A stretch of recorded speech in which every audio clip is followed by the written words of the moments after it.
आप जो इस समय अपनी दवाई की शीशी हाथ में लिए बैठे हैं, आप जो अपनी अगली डॉक्टर की अपॉइंटमेंट का इंतजार कर रहे हैं, आप जो गूगल पर अपनी बीमारी के लक्षण खोज कर थक चुके हैं, 1 मिनट रुक जाइए, क्योंकि आज मैं आपसे जो कहने जा रहा हूं, हो सकता है वो आपको झंझोर कर रख दे।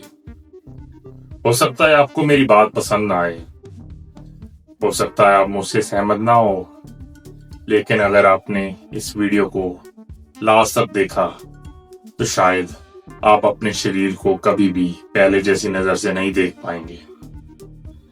नमस्कार दोस्तों, मैं हूं डॉक्टर हरप्रीत सिंह और आपका स्वागत है लाइफ चेंजिंग माइंडसेट में।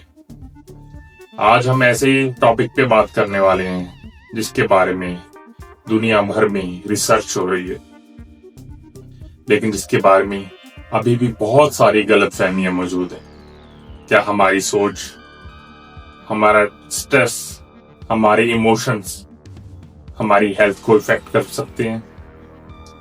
शुरू करने से पहले एक बात बिल्कुल साफ कर देना चाहता हूं।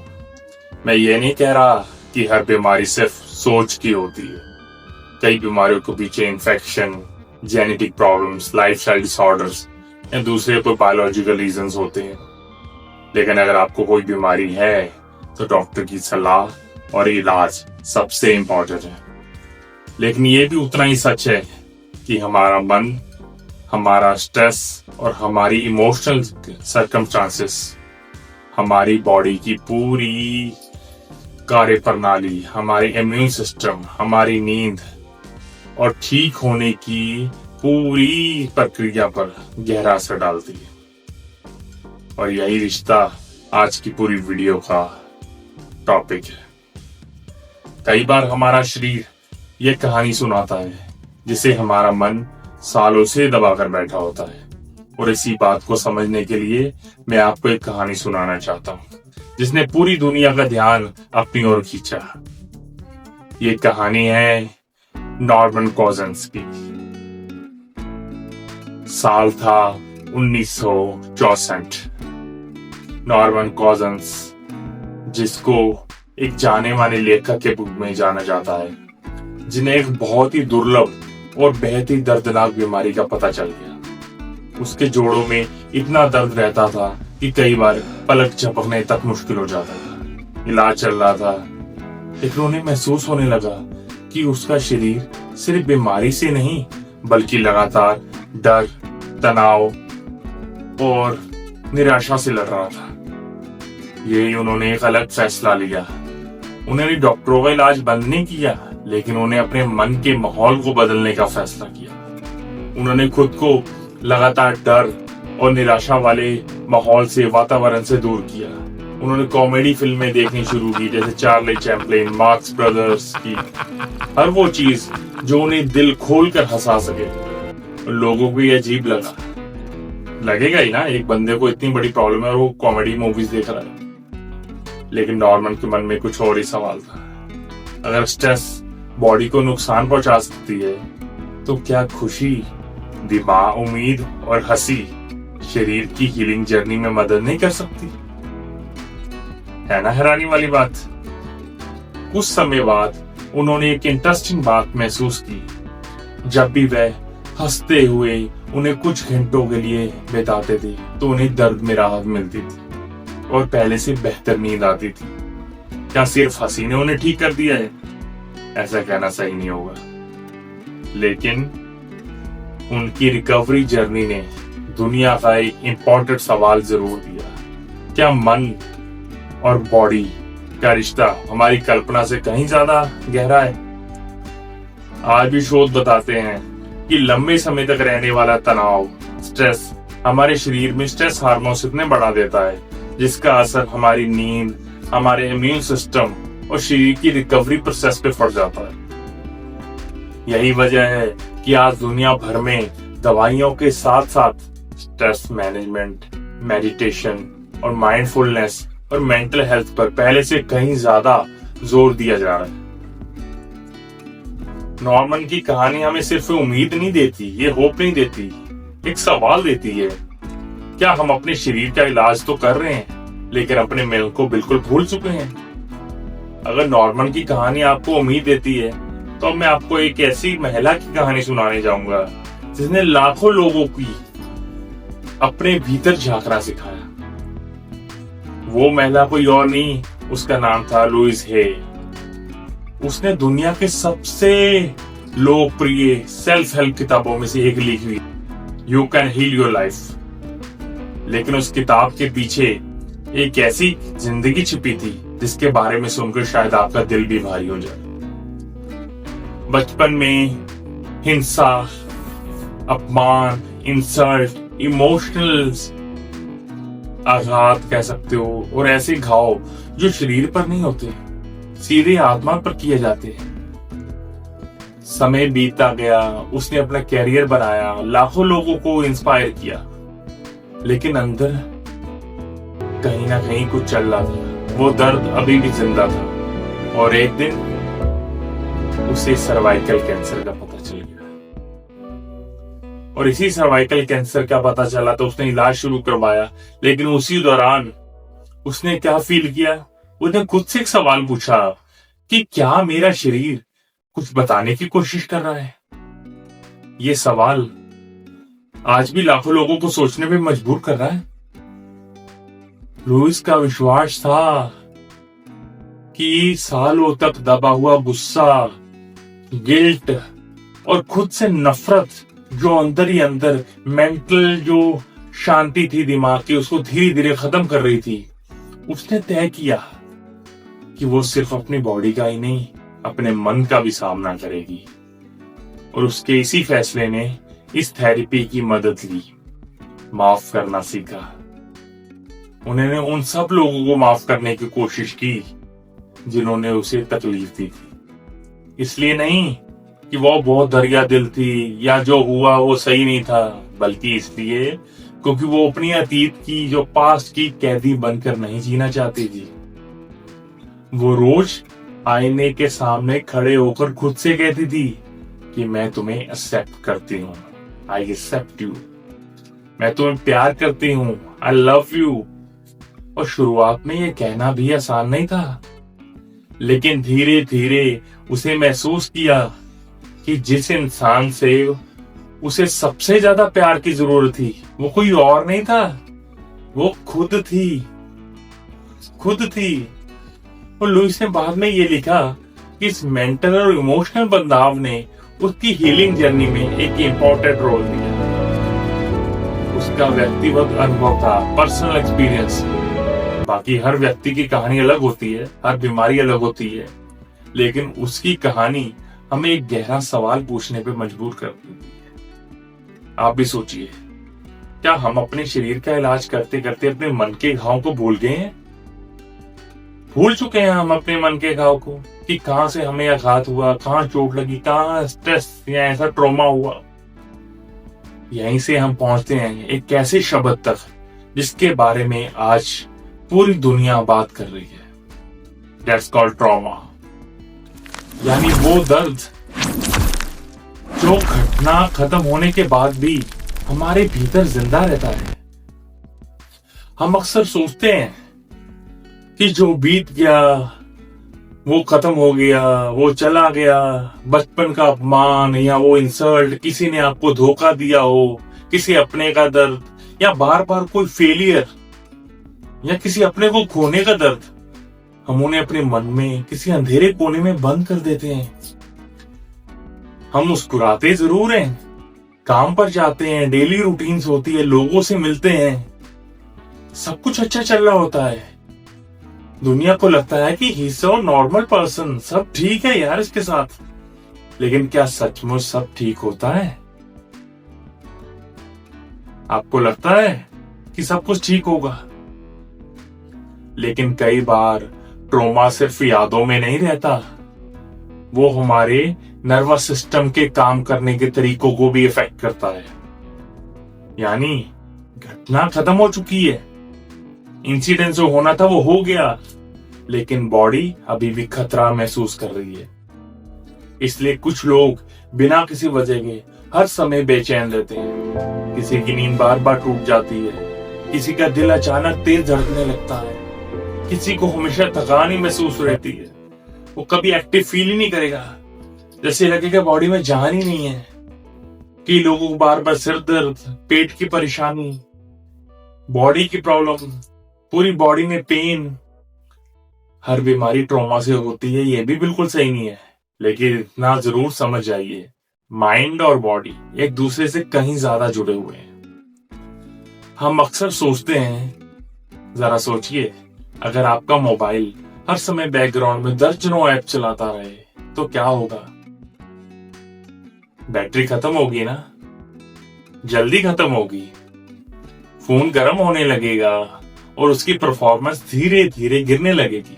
हमारा नर्वस सिस्टम भी कुछ ऐसा ही है।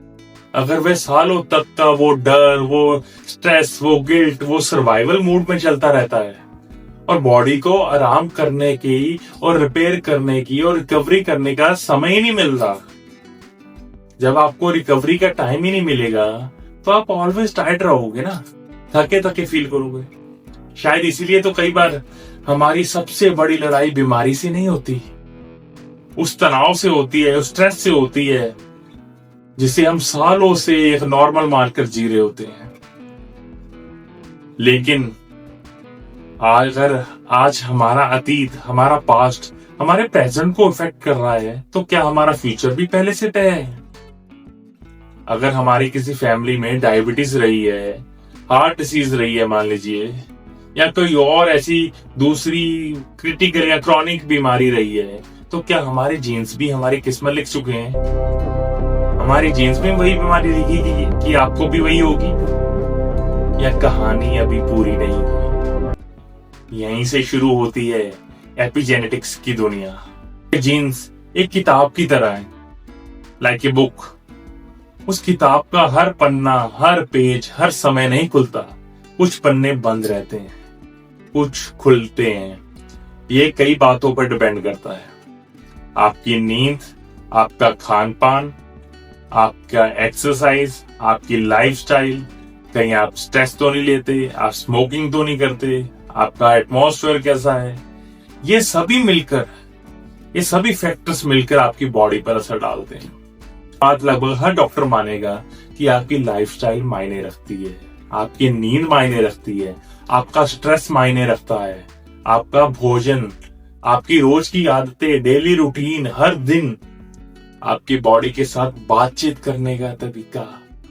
यानी हम हर दिन या तो अपनी बॉडी की मदद कर रहे होते हैं या अनजाने में हम अपनी बॉडी को उस मुश्किल में डाल रहे होते हैं, ऐसी मुश्किल में जहां से हमें बीमारियां घेर लेती हैं, नई बीमारियां जन्म लेती हैं। लेकिन अगर मैं आपसे एक सवाल पूछना चाहूं तो क्या आपने कभी प्लेसबो इफेक्ट के बारे में सुना है?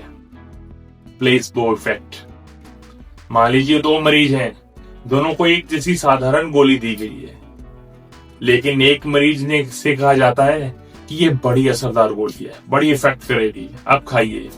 दूसरे से कहा जाता है इससे शायद ही कोई फर्क पड़े, आप ले लीजिए। एंड मोस्ट इंटरेस्टिंग बात क्या है कि कई परिस्थितियों में पहला मरीज ज्यादा राहत महसूस करता है, ज्यादा इफेक्ट डालता है, वो बेटर फील करेगा। इसे कहते हैं प्लेसबो इफेक्ट, कि दोनों को सेम मेडिसिन दी है, बस उसको बताने का नजरिया अलग है। इसका मतलब ये नहीं है कि विश्वास अकेले हर बीमारी को ठीक कर सकता है, लेकिन अगर ऐसा होता है तो अस्पतालों की जरूरत ही ना पड़ती। आप भी सोच सकते हैं ना। लेकिन ये जरूर दिखाता है कि हमारा दिमाग हमारी बॉडी के अनुभव को इफेक्ट कर सकता है। पेन, दर्द, उम्मीद, डर, आराम, इन सब के पीछे सिर्फ बॉडी ही नहीं होती, बॉडी का रोल नहीं है, दिमाग भी काम कर रहा होता है। और इसी का एक दूसरा पहलू भी है, इसे ही कहते हैं nocebo effect. Nocebo, that's called placebo effect, अभी नोसेबो इफेक्ट। अगर कोई इंसान हर दिन, हर पल अपने आप में यही कहता रहता है, मैं कभी ठीक नहीं हो सकता, मेरे साथ हमेशा बुरा ही क्यों होता है, अब कुछ नहीं बदल सकता, तो सोचिए उसका मन क्या हर दिन 24 घंटे दिन रात कैसे वातावरण में रह रहा होगा, वो अपने माइंड को कैसा एटमॉस्फेयर दे रहा है। याद रखिए, नेगेटिव सोच अकेले बीमारी पैदा नहीं करती, लेकिन उसके साथ साथ आपका वो जज्बा भी तोड़ देती है जिससे उस बीमारी को लड़ना था। आपका स्ट्रेस बढ़ाती है, होप कम कर देती है, और कई लोगों के लिए ठीक होने की जो यात्रा होती है उसको और कठिन बना देती है। बहुत हार्ड जर्नी हो जाती है। यही वजह है, यही द बिगेस्ट रीजन कि डॉक्टर आज सिर्फ दवाई नहीं लिखते, बल्कि अच्छी नींद, हल्की एक्सरसाइज और तनाव कम करने के लिए और बहुत सी जरूरत पड़ने पर साइकोलॉजिकल सपोर्ट की भी सलाह देते हैं। क्योंकि इलाज सिर्फ बॉडी का नहीं होता, इंसान का होता है, और इंसान के सबसे ऊपर क्या है, माइंड। लेकिन यहाँ एक बहुत बड़ा सवाल खड़ा होता है, अगर हमारी सोच इतनी इंपॉर्टेंट है तो फिर क्या सिर्फ सोचने से ही इतना कुछ हो सकता है? तो हमेशा पॉजिटिव सोचो कह देने से जिंदगी बदल जाती है? होती है क्या? और मेरी आज की इस वीडियो का सबसे इंपॉर्टेंट पार्ट भी यही है, क्योंकि 90% बीमारियों बस दिमाग की अपनी सोच से कहती हैं, ये स्टडी कहती है। और अब बात करेंगे हीलिंग की नहीं, हीलिंग शुरू कैसे होती है। हीलिंग तो आपको पता चल गया है, लेकिन मेरे हिसाब से हीलिंग उस दिन स्टार्ट होगी जिस दिन इंसान अपनी बॉडी से लड़ना बंद कर देगा, उसकी बात सुनना शुरू कर देगा। जरा सोचिए, आप अपनी कार के डैशबोर्ड पर लाल वार्निंग लाइट जलती है, जल रही है वार्निंग की लाइट, क्या आप उस बल्ब को तोड़ देते हैं? नहीं ना, क्योंकि आपको पता है कि समस्या बल्ब नहीं है, वो इंडिकेटर नहीं है, वो तो सिर्फ आपको बता रहा है कि इंजन में कहीं कुछ गड़बड़ है।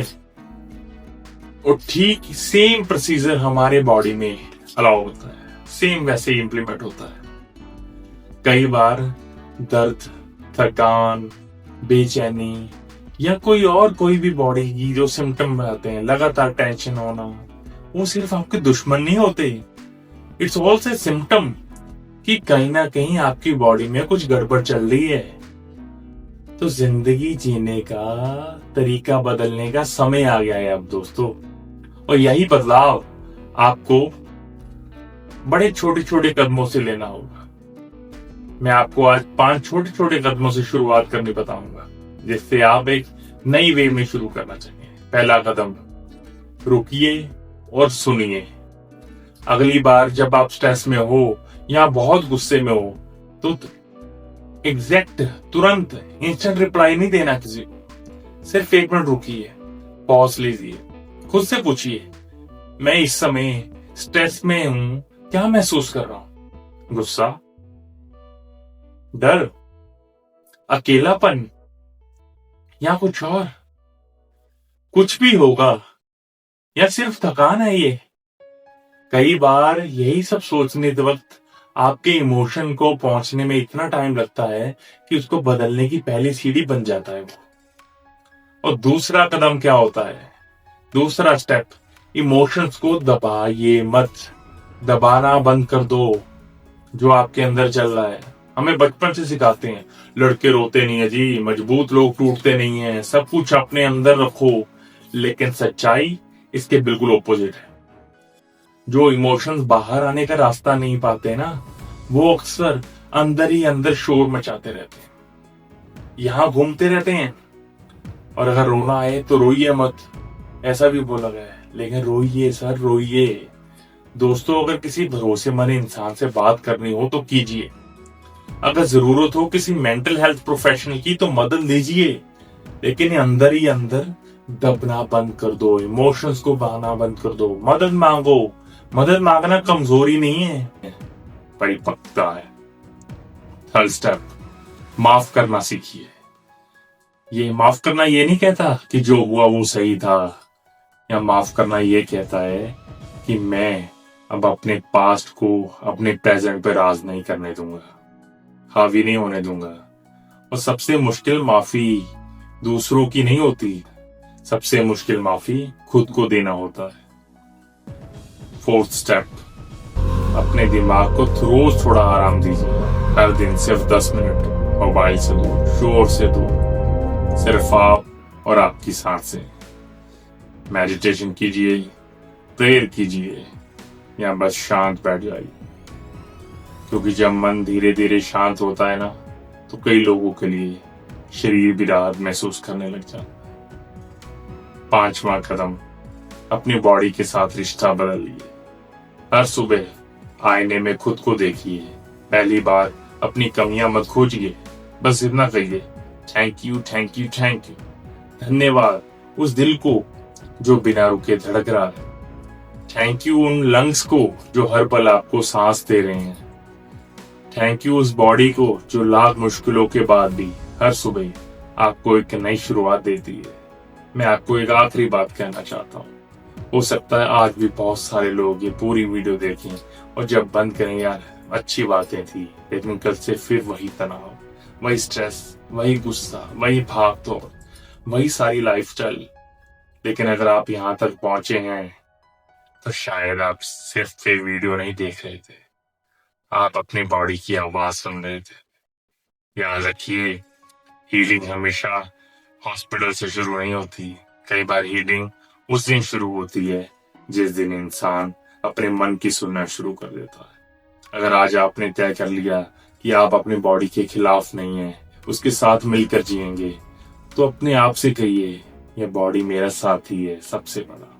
ये ठीक होगी तो सारी सोसाइटी, सारी रिश्तेदारी, सब फैमिली सर्कल सब ठीक होंगे। सो ये वीडियो उन लोगों के लिए होप का काम करेगी जो अभी भी दवाइयों में होप ढूंढ। अपने मन का ख्याल रखिए और सोचिए कि क्या वाकई मेरी वीडियो किसी के लिए प्रेरणादायक है तो उसी के साथ शेयर जरूर कीजिएगा।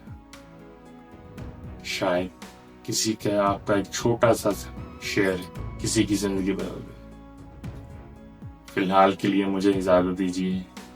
तब तक के लिए आप खुद का और अपने माइंड का ध्यान रखिए। मिलते हैं अगली वीडियो में। Thank you very much.